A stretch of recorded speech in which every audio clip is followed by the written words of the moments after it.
The Left Shoe, Writing in Public, Day 12. Today is a quick post. Just wanted to share something that I've been dealing with from a strategy perspective.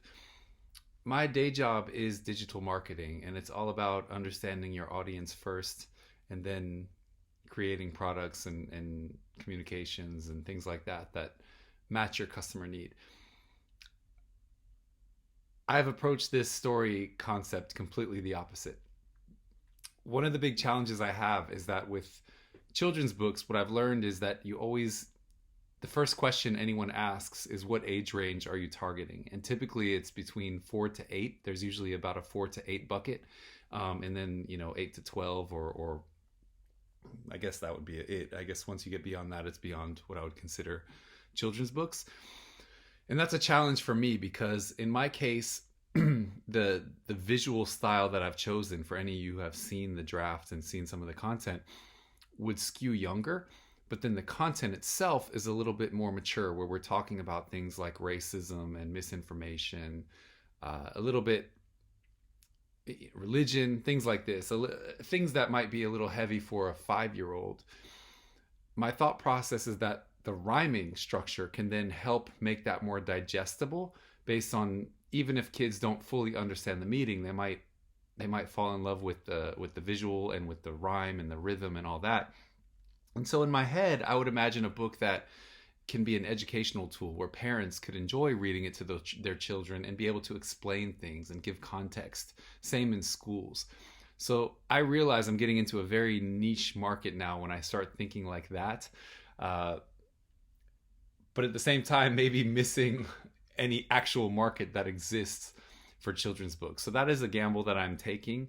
I have to figure out exactly what to do about it, because I think at this point, the story is the story. I don't want to just rewrite for lack of a better word, a dumbed down story. Even though I'm still in the process of writing, I want to keep the concept that I have going.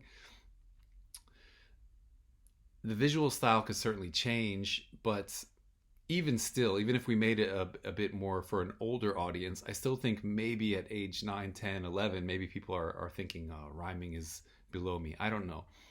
This is all spurred from a lunch that I had today with a friend who works with young kids at a school, is helping develop curriculums. Curricula, I don't know.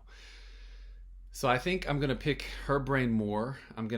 Any of you who happen to work with kids, have young kids, work in education, are familiar with this, I'd love to pick your brains. I'd love to get your feedback and your suggestions and comments. But I have to figure out, do I go for it? Do I just go visual style, rhyming pattern for younger kids despite older subject matter? Or do I have to adapt and try to fit into more conventional molds?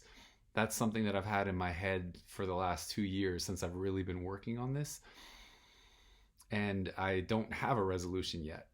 So just part of this process is vulnerability and sharing kind of the mystery along the way, because what I want this to have, I want this to essentially be a record that if I can visualize myself being successful in completing this project one day,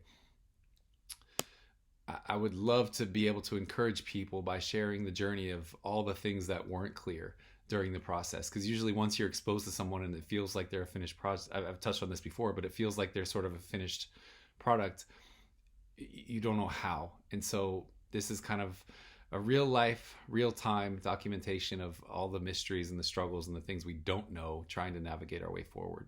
So that's the thought for today. More tomorrow.